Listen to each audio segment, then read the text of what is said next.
तो पुणे के पास में एक गांव है पुरंदरपुर, वहां पर एक ब्राह्मण रहते थे। स्वरूप ब्राह्मणों का था पर स्वभाव वैश्यों का। वैश्य मतलब हमारे बनिया भाई लोग, उनके जैसा उनका व्यवहार था। कैसा? व्यापार करते थे, धन देते थे, उस पे ब्याज पे धन देते थे लोगों को, और अपना गल्ला खोल रखा था, गल्ले पे बैठते थे। और इन सबके साथ साथ महाकंजूस, खूब धनवान थे। भगवान की कृपा से उन पर ब्याज का इतना धन आता था कि वो पूरे पुरंदरपुर गांव को अकेले भोजन करा सकते थे। पर इतने कंजूस थे, दूध में अगर मक्खी भी गिर जाती तो दूध छान के पी जाते थे, और मक्खी को यूं पकड़ करके उसके भी 2-4 बूंद छींटा जो दूध के होते थे उनको भी लेकर पी जाते थे। दूध का क्या बिगड़े, इतने कंजूस। उनकी पत्नी का नाम था सरस्वती देवी। क्या नाम था? तो सरस्वती देवी जो थी, उनके पिताजी ने इसीलिए ब्याह किया कि भाई ये विप्रदेव जो हैं बड़े धनवान हैं, बेटी खुश रहेगी हमारी। तो सरस्वती देवी का ब्याह हो गया। उनकी मां ने, पिता ने जितने गहने दिए, ब्याह के अगले दिन ही, देवी सुनो, सबरे गहने उतारो अपने। बोले क्यों? अरे देखो कितनी अच्छी नक्काशी की है इसमें, कितने अच्छे से तुम्हारे कुंडल बने हैं, कितने अच्छे तुम्हारे गले के हार बने हैं, हाथ के तुम्हारे बढ़िया कंगन कड़ूला, रोज पहनोगी तो घिस जाएंगे, उतार दो सबको। पत्नी ने भारी भारी सामान सब उतार दिए, और गले का एक मंगलसूत्र रहने दिया, हाथ के कंगन रहने दिए, पैरों की पाजेब और पायल रहने दी। अपने ब्राह्मण देवता जो थे, इनको वो भी अच्छे नहीं लगते थे। रोज अपनी पत्नी को, तो क्यों इनको पहन के घूमती है, उनको दे दो, अंदर तिजोरी में रख दूं मैं। पत्नी कहती है तो सौभाग्य है, ये तो पहनने दिया कीजिए। महाराज कहते कहते 6 महीना हो गए, रोज टोकते। अब तो ये स्थिति में आ गए कि पत्नी के हाथ का भोजन नहीं करते थे। वो रोटी बनाती, बोले मुझे नहीं पाना, और अपनी दुकान पर जाके वो दुकान के बालक से कहते अपने घर से बनवा ला। रात में बोली आप कैसे मानेंगे? बोले ये उतार दो जितने पहन रखे हैं। उसने कान के कुंडल भी उतार दिए, हाथ के कड़ूला भी उतार दिए, पाजेब भी उतार दी, गले का मंगलसूत्र भी उतार दिया। सब बिल्कुल कोरी हो गई बेचारी, केवल नाक की एक नथ रहने दी उसने। बोले एक तो रहने दीजिए, कम से कम इससे पता तो चले कि मैं सौभाग्यवती हूं। तो कभी कभी ठाकुर जी पूरे संसारियों पे भी ठाकुर जी रीझ जाते हैं। ठाकुर जी बोले भाई ये ब्राह्मण देवता बहुत अच्छा लग रहा हमको। बोले इतना कंजूस तो हमने कभी नहीं देखा, बहुत भयंकर कंजूस है। ठाकुर जी का मन आ गया उस पर। अच्छा, जो पत्नी थी ना सरस्वती देवी, वो बड़ी भक्ता थी। वो तो नाम जप भी करती थी, वो दर्शन करने के लिए भी जाती थी, लेकिन ये नहीं जाते थे उसके साथ। वो अपने माता पिता के मायके जब जाती थी, मायके वाले लेके जाते थे उसको दर्शन कराने। ये तो कभी नहीं लेके जाते थे, तो कंजूस थे। खर्चा होगा, कभी खर्चा ना हो मेरा। सोचो कितनी ऊंचे लेवल के कंजूस। तभी ठाकुर जी का मन आ गया इस पे, तो इसको देखूं मैं एक बार। और हमारे श्री पंडरीनाथ भगवान, श्री विठल भगवान, एक दीनहीन से ब्राह्मण का रूप धारण किया, फटी सी धोती पहनी और पुराना काला सा जनेऊ धारण किया, और महाराज ऐसे तिलक सा लगा करके बिल्कुल दीनहीन, झुर्रियां पड़ रही मुखमंडल पर, और ऐसे हाथ जोड़ते भय इनके दुकान पर पहुंच गए। रूप रंग देख करके ही पहले तो ब्राह्मण देवता समझ गए, बोले अरे ये और आ गया, ये कुछ देना वेना तो है नहीं, मांगेगा। कहो तन पे नहीं लगता, चल दिए कलकत्ता, क्या करने आए हो?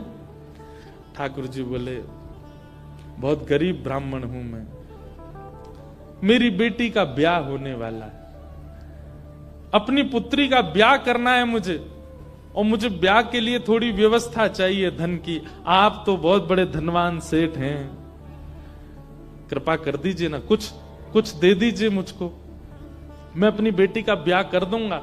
और थोड़ा ठीक हो जाएगा। या तो धन दे दीजिए, नहीं तो कुछ सामान दे दीजिए, सामग्री दे दीजिए, मैं उसी से कुछ ना कुछ तो व्यवस्था करूं। ये देखो मेरी धोती यहां से उधरी हुई है, मेरा कुर्ता यहां से फटा हुआ, कैसे तुमको दूं? मैं खुद नहीं अपने नए खरीद पा रहा, तुमको कहां से दूं भाई? ये सब तो केवल बाहर का दिखावा है, मेरे पे कोई पैसा वैसा कुछ नहीं है। दूसरों का धन ले रखा है मैंने, भैया चलते बनो, कहीं और जाओ, किसी और से मांगो, भगवान करे तुम्हारी बेटी का ब्याह बहुत अच्छा हो। बोले मुझे या तो धन दीजिए, नहीं तो मैं यहीं बैठा रहूंगा। ठाकुर जी जिद पे आ जाएं तो उनको कौन हटावे? आपके दर पे आया हूं, कुछ तो लेके जाऊंगा, मेरी बेटी का ब्याह है। अंत में हार करके ब्राह्मण बोला, देखो मैं ऐसे नहीं देता हूं, कुछ लाओ, मेरे पास गिरवी रखो, पैसा ले जाओ, और जब पैसा हो जाए तो पैसा देके अपना सामान ले जाना, तुम पे है कुछ देने के लिए? ठाकुर जी बोले मुझ पे तो कुछ भी नहीं है, मुझसे कुछ काम करा लीजिए दुकान में, मैं ये कर दूंगा, आपकी साफ सफाई कर दूंगा, इतना कर सकता हूं, उसके बदले कुछ दे। बोले उसकी जरूरत नहीं है, सब है नौकर चाकर मेरे पास, मैं तुम्हें बस इतना कह सकता हूं, कोई मूल्यवान सामग्री दो, पैसा ले जाओ, और जब पैसा हो जाए तो पैसा वापस दे के सामग्री ले जाना। मतलब इतना भी दान नहीं कर सकता मैं। ठाकुर जी बोले ठीक है, मैं जाता हूं, कुछ ढूंढ के लाता हूं। ठाकुर जी भी इतने खेलते हैं, ठाकुर जी जैसा खिलाड़ी नहीं है। ठाकुर जी गए उस ब्राह्मण देवता के घर, और घर जाकर के द्वार पे खड़े होकर रोने लगे। भीतर से सरस्वती देवी निकल के आई, अरे अरे अरे अरे ब्राह्मण देवता, आप इतना रो क्यों रहे हैं, क्या बात है? छोटी सी मेरी लाली बड़ी हो गई है, उसका ब्याह के लिए मैं बहुत दिन से वर ढूंढ रहा था, बड़ी मुश्किल से एक लड़का मिला है, अपनी बेटी का ब्याह करना है। बहुत जगह ठोकरें खा के मांगा मैंने, मुझे किसी ने सहायता नहीं दी, अंत में तुम्हारे द्वार आया हूं, यहां भी नहीं मिला, बेटी को क्या मुंह दिखाऊंगा, यहीं प्राण त्याग दूंगा, जहर मेरी जेब में ही रखा है। सरस्वती देवी तो बेचारी बड़ी भावुक, भक्त का इस स्वभाव है कि वो दूसरे की पीड़ा देख ही नहीं पाएगा, तब समझो वो भक्त है। सरस्वती देवी तो रोने लगी, आंखें लाल पड़ गई। बोले भगवान, मेरा मन अगर मुझ में सामर्थ्य होती, मैं पूरा घर आपको दे देती, पर मैं क्या करूं? मेरे पतिदेव इतना प्रतिबंध लगा के रखते हैं कि मैं स्वयं ऐसे रहती हूं, मैं आपको क्या दूं? ठाकुर जी तो इतने पछाड़ खा के गिर पड़े, अरे हाय राम, अब तो मैं जहर खाना ही पड़ेगा, निकालू कहां है? सरस्वती देवी रुकी रुकी रुकी, ऐसा मत कीजिए भगवान, चरण पकड़ूं आपके, मेरे पास एक ही वस्तु है। और तुरंत अपनी नाक की जो कील थी वो निकाली, और निकाल करके बोले ये ले जाइए, इससे थोड़ा बहुत धन आपको मिल जाएगा, स्वर्ण की है, आप अपनी बेटी का ब्याह तो नहीं कर पाएंगे पर कुछ व्यवस्था तो हो जाएगी आपकी। ठाकुर जी तुरंत, जहर भी पता नहीं कहीं गिर गया था, बढ़िया तुमने दे दिया, अब मैं कुछ कर लूंगा व्यवस्था। ठाकुर जी वो कील उसकी नाक की ले ली और सीधे गए उस ब्राह्मण की दुकान पर। देखो कितने उद्यमी हैं ठाकुर जी, और उसके दुकान पर जाके सीधा ले ले, और इसके बदले अब ला पैसा दे मुझको, तू कह रहा था ना कुछ सामान दो, उसके बदले पैसा मिलेगा, ये ले सोने की कील नाक की, धर ले अपने पास, ला पैसा दे। ब्राह्मण देवता ने जैसी कील देखी, ये आपको कहां से मिली? बोले उससे तुझको क्या, तू तो पैसा दे। मुझे कहां से मिली इससे तेरे को मतलब नहीं होना है, तू पैसा दे मेरे को, मेरी बेटी का ब्याह है, और अब मैं तेरे से भीख नहीं मांग रहा हूं, चीज रख के गिरवी तब ले रहा हूं, ला दे। मिली कहां से? बोले तू मत सोच, मुझे पैसा दे।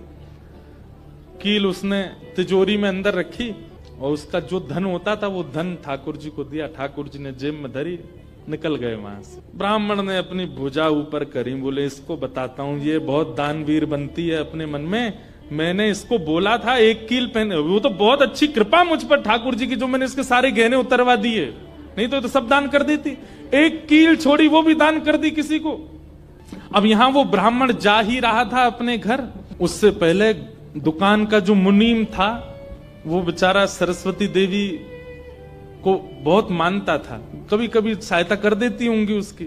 वो सेठ जी से, इनसे ब्राह्मण देवता से पहले ही दौड़ के गया और जाके बोला, मैया आज बचो आप। बोले क्यों, आपने कोई कील दी थी किसी को? बोले हाँ दी तो थी, एक ब्राह्मण के ब्याह के लिए दे दी थी। क्या हो गया? उसने जाके वो आपके पतिदेव को ही दिया और बदले में ले गया पैसा। सरस्वती देवी, हाय नाथ अब नहीं बचूंगी, वो तो बहुत डांटेंगे। बोले वो आ रहे हैं, दुकान बंद कर दी उन्होंने, वो सीधे धोती चढ़ाए ऊपर चले आ रहे हैं सीधे, आप बचो। हे पांडुरंगा, हे विठलनाथ, हे मेरे प्राणनाथ, मेरी रक्षा करो। ये कैसा नियम आपने, मेरे आज जीवन में पहली बार तो कुछ दान किया, वो भी एक ब्राह्मण बेचारा अपनी हत्या करने पर तुला था तो मैंने किया। ये कैसा आपने खेल किया ठाकुर जी, कैसे भी मेरे पति को रोको। लेकिन इतनी डरती थी अपने पति से, इतनी व्याकुल हो गई, तुरंत विष ले लिया। वो बोली कि मैं उनका क्रोध नहीं सह पाऊंगी, उनकी मार पिटाई डांट नहीं सह सकती, उससे अच्छा तो मैं प्राण त्याग दूं अपने। और बोले नाथ मैंने किसी और उद्देश्य से नहीं किया, केवल एक ब्राह्मण की पुत्री का ब्याह हो जाए इसलिए किया, मेरे पति मुझे छोड़ेंगे नहीं, इससे अच्छा मैं प्राण ही त्याग रही हूं। मुझे पता है शास्त्रों में प्राण आत्महत्या करना जघन्य अपराध है, पर मेरे पास और कोई उपचार नहीं है। और जैसे ही अपने मुख से लगा करके विषपान करने लगी, इतने में ही ऊपर से वो नाक की कील आकर के उसके पात्र में ही गिरी। और जैसी खन्न से आवाज हुई, नेत्र खोल करके देखा, भीतर अपने हाथ को डाल करके जैसे निकाला तो वही नाक की कील उसके हाथ में आ गई। और नाक की कील हाथ में आते ही इतने में ही वो ब्राह्मण का प्रवेश हुआ। पत्नी सामने खड़ी थी, कहिए कहिए, आज कुछ कहूंगा नहीं, आज तो करूंगा, तू बता तैने किसी को दान कैसे किया बिना मुझसे पूछे, तू क्या दान किया, तेरी नाक की कील कहां है बता। पत्नी ने अपना हाथ आगे किया, ये रे तेरे पास कहां से आई? बोले मेरे पास ही थी। नहीं ये तेरे पास नहीं है, ये तो मेरे पास वहां रखी है तिजोरी में भीतर, चाबी मेरी यहां डली हुई है, तेरे पास कहां से आई? बोले मेरे पास ही है, अब बहुत दिन से पहनी हुई थी, साफ करने के लिए उतारी थी थोड़ी सी। ऐसा हो ही नहीं सकता है, मैंने इसके बदले मूल्य दिया है एक ब्राह्मण को, और ये मेरी तिजोरी में रखी है, चाबी मेरे पास है। तो रुक, अभी रुक, मैं अभी जाता हूं। और कील अपने संगी लेके गया, गए जाकर के दुकान खोली, तिजोरी जैसी खोल करके देखा उसमें वो कील थी नहीं, वो हाथ में थी। ब्राह्मण बोला ये कोई स्वप्न नहीं है, ये कोई अचंबा नहीं है, ये कुछ और है। नेत्र सजल हो गए, दौड़ करके घर आया, बोले मुझे सच बताओ क्या हुआ। पत्नी बोली सच बताऊं? बोले हाँ, मैंने ही ब्राह्मण को दी थी। हाँ वो ब्राह्मण वृद्ध सा, उसके कुर्ते फटे थे, उसकी धोती उधरी सी थी। बोले हाँ उसी को दी थी, वो मुझे दे के गया था और मैंने ये तिजोरी में रखी, तो फिर तेरे पास आई कैसे? बोले मुझे जब पता चला कि आप क्रोध करके आएंगे और मेरे को बहुत सुनाएंगे, डांटेंगे, मारेंगे, तो मैंने सोचा कि मैं इससे अच्छा तो अपने प्राण त्याग दूं। और मैं पांडुरंग के सामने रोते हुए विष लेकर के हाथ में पीने को हुई, इतने में ही आपका घुसना हुआ और ऊपर ना जाने कहां से वो नाक की कील आकर के इसमें गिर पड़ी। ये किसी और ने नहीं, और वो ब्राह्मण कोई और नहीं, साक्षात पांडुरंगा ही थे। वही आए थे, वही ये सारी लीला करके गए हैं। मैंने जीवन भर भजन किया, जीवन भर विचार किया, दान करूं, पुण्य करूं, सत्कर्म करूं, यज्ञ करूं, पर आपने मुझे कभी अनुमति नहीं दी। अरे दुनिया के लोग कमाते हैं और दान करते हैं, पर हम कितने भाग्यशाली हैं कि स्वयं पांडुरंगा आए और आकर के हमारे कमाए गए धन को स्वयं लेकर के दान करवा के गए, ब्राह्मण बन के स्वयं अपने हाथ में लेकर के गए। ये आप पर और मुझ पर कृपा है। उसी समय ब्राह्मण ने मन में सोचा, मैंने जीवन में एक कार्य भी अच्छा नहीं किया, मैंने जीवन में एक कृत्य भी ऐसा नहीं किया जिससे ठाकुर जी मुझसे प्रसन्न हो, लेकिन मैं इतना अधम, इतना पापी, इतना दुष्ट, इतना अयोग्य, फिर भी मुझे ठाकुर जी ने इस योग्य समझा। और योग्य क्या समझा, मेरी दुकान पर आकर के ठाकुर जी याचना कर रहे थे कि मैं कुछ दे दूं।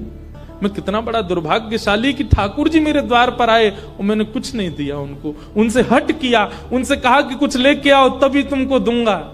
मेरी वजह से ठाकुर जी को श्रम सहना पड़ा। कितने कृपालु हैं बंधुओं ठाकुर जी, आपके अवगुण नहीं देखते कि मानव में और परमात्मा में अंतर क्या है।